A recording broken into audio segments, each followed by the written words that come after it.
to another Hi-Fi Jedi review. It's been easily a couple years since the last time I did one of these. I do this for a hobby. I've been busy with corporate life, you know, all sorts of fun with COVID. Here we are, maybe 2 years or so since my last video. So there's a product that's been out for the past year or so that I've really wanted to talk about. There's a lot of reviews out there already, and it's the Wiim Mini and the Wiim Pro. We're going to talk about both today. Again, there's a ton of videos out there already. It's some really great ones by guys like John Darko and others that go into depth. This one is going to be more about a no-nonsense, let's get to the key points, and let's also talk about some of the nuances that Apple users are going to face when they use the Mini or the Pro. These are both quite similar. There's a couple minor differences. We'll get into those in detail. And that's it. So let's get on with the show.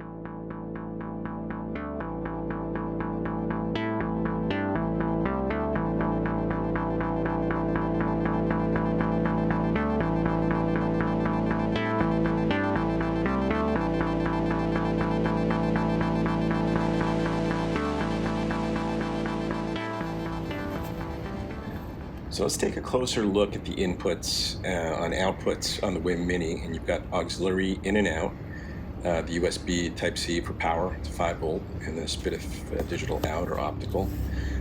Buttons on top don't move, but they feel okay. It's a pretty lightweight unit, although I don't think you need to use a doorstop on top of this, as our friend, you-know-who. That always cracks me up a bit. One other thing that's worth noting is that the auxiliary analog input can actually be used as a Wi-Fi transmitter, so you could put in a CD player or a turntable and cast that to other Wiim connected speakers in the house, which is kind of cool. All right, looking at the back of the Wiim Pro, the major differences here is the addition of an Ethernet input, and we'll get into some of those, some of the details about that in a moment, especially for Apple users. This one also has the analog input as full-size RCA connectors. It's got the trigger out. I've never really used that. You can apparently connect that to certain amplifiers to have it automatically turn on or off when you're using your amp. I leave mine on always. And of course, the Wiim Pro has the Chromecast built in, which obviously can't be seen here, and this is the big factor for the Android users. So both the Mini and the Pro have the same built-in DACs, and they're not great, the digital to analog converter. So while that's good if you don't have one on hand, it lets you get up and running without it.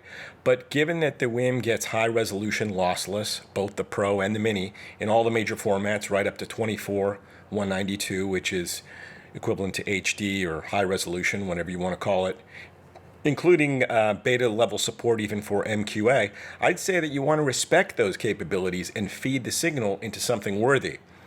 My suggestion is to do yourself a big favor, and unless you're using this just for podcasts or something not so important, don't care about sound quality, which I'm sure you do, otherwise you wouldn't be listening to the Hi-Fi Jedi.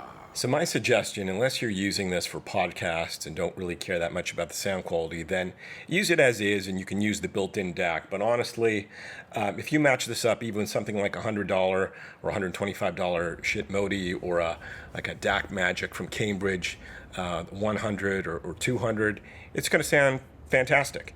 And you're probably going to beat a product like a Blue Sound Node, spending a lot less. Now, for those that want less boxes, or you don't want to think about having to get a DAC or matching it, then maybe the Blue Sound Node is the product for you. All in one, you don't have to think about matching it up with something else. But for those that want to experiment and like to try the sound of different DACs, this is really the perfect product.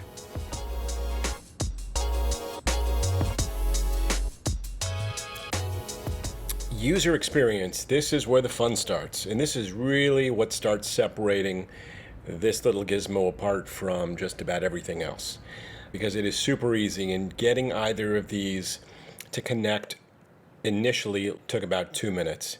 So when you open the Wiim app, everything is laid out in a nice, simple, uncluttered way that makes it really easy to navigate. It's got all the major services like Amazon, Tidal, Qobuz. Here's the situation with Apple. Unfortunately, Apple hasn't struck any deals with any streaming platforms like the Wiim or Blue Sound or any of these others. And what happens is, when you're using the Wiim, you're at the mercy of having to use Airplay too. Now, While Apple Music can stream up to 24,192, when you're using Airplay, that limits you to 2448, which is standard CD quality. And there's nothing wrong with that. I use it all the time. That's what I use. I don't really care so much about HD tracks, but it's really unfortunate that Apple doesn't have that native implementation like most of the other streaming services that are built in, where you could log in right into the Wiim app. And this was something that I thought about after going to connect the Ethernet cable, which is really a moot point if you are an Apple user, because again, it doesn't mean anything if you have the Ethernet cable plugged into the unit, because the music is playing straight from your phone, so it's not even using the Ethernet cable. But getting back to the user interface, it's absolutely smooth, not glitchy, and super reliable. And again, I think that's really one of the most important, if not the most important, when it comes to streamers, is how easy is this to use, and are people going to use it? And for the Wiim, absolutely flawless. So that about wraps it up for the Wiim Mini and the Wiim Pro. If you like this video, please give me a like. Please subscribe to the channel. If you have any questions, leave it in the comments and I'll do my best to get to it. And again, thanks for watching. Hey guys, for a little extra, I wanted to take a moment to talk about the music. We talk so much about the equipment that we forget about what comes first, and that is the music. So for 2 minutes, I just want to talk about a few albums that I'm listening to lately that I think some of you guys would enjoy. So let's kick it off here with one. I saw these guys open up for Wild Nothing about 4 months ago. Thus Love, the album's called Memorial. It's their only album. It's awesome. These guys are like Billy Idol meets War on Drugs. War on Drugs is another great album that you should listen to, or artist. These guys are incredible, sort of like punk, indie rock, great energy. Check them out. They were actually supposed to play in New York this week, but the drummer apparently blew out his shoulder, so I'm a little upset about that. That was supposed to be tomorrow. And then listen to, I don't have the album right here, We Get Requests. This is a famous jazz album from Oscar Peterson and his trio. This was released in 1964. This was a reissue. The sound quality is incredible. I ordered this from Amazon. My first copy was scratched, which really sucked, so I'm waiting to get another copy. And this is one of those albums you really want on vinyl if you do have a turntable. Again, the sound quality is incredible. The jazz is incredible. And it's good for somebody who's a beginner just getting into jazz, because it's not one of those wild sort of experimental albums or sounding like they're practicing their equipment. I think anybody could like this album. It's great. Sounds like you're in a nice New York jazz club. The sound quality is perfect. Get it. And the last one is M83 Fantasy. M83 is a great indie rock band, sort of indie rock electronica, I would say. And I've been listening to this album for the past week. It just came out on the 17th.